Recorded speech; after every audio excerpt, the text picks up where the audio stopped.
Hello, Man in Gray here with another Man in Gray book review. Today's book is The Man I Became by Peter Verhelst, translated from Dutch by David Colmer, originally published in 2013. This translation was published in 2016 by Pyrini Press. It's 102 pages.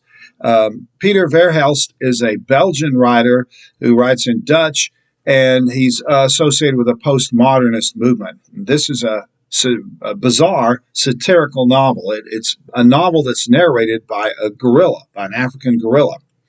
And the story begins when this gorilla and his family are enjoying life in the jungles of Africa when some humans show up, and all the other family members manage to escape, but the narrator gets captured along with some other gorillas, and they're chained together and forced to make a long march to the ocean, where they are loaded onto a ship along with a bunch of other animals and endure a really horrific trip across the ocean.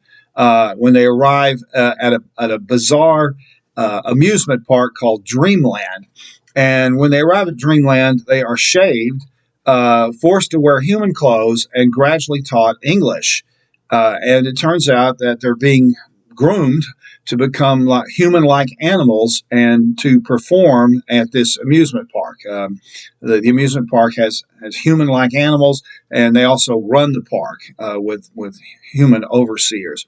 And our narrator, our gorilla, is one of the smarter animals, and he realizes that he can't get back to Africa, and so he decides to go along with what the humans are asking him to do.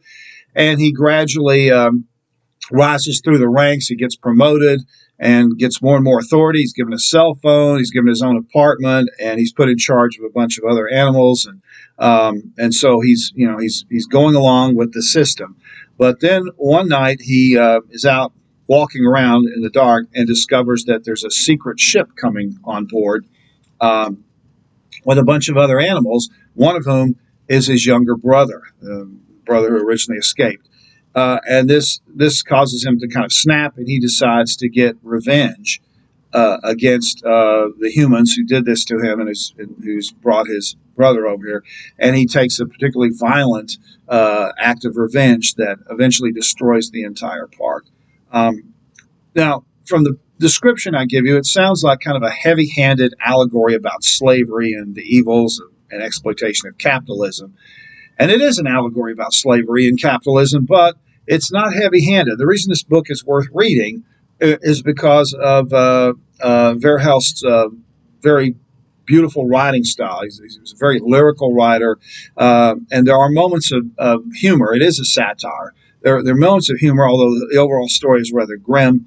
Our gorilla develops a relationship with the daughter of the mastermind of the whole park, a kind of Walt Disney-like character. And so he develops a relationship with her, but he still wreaks revenge on everyone. And it's actually quite heartbreaking at the end, because at the end, our gorilla narrator realizes that he can't go back to Africa. He's been changed too much. He couldn't possibly fit in if he did manage to get back to Africa.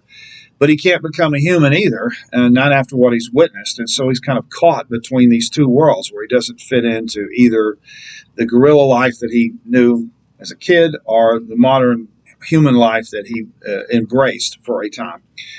So it's a rather grim story with flashes of humor, but it's very beautifully written, and it's very thought-provoking. And so if you're interested in translated literature or postmodernist literature, you may be interested in this book, The Man I Became by Peter Verhelst. This has been another Man in Gray book review. Thanks for watching.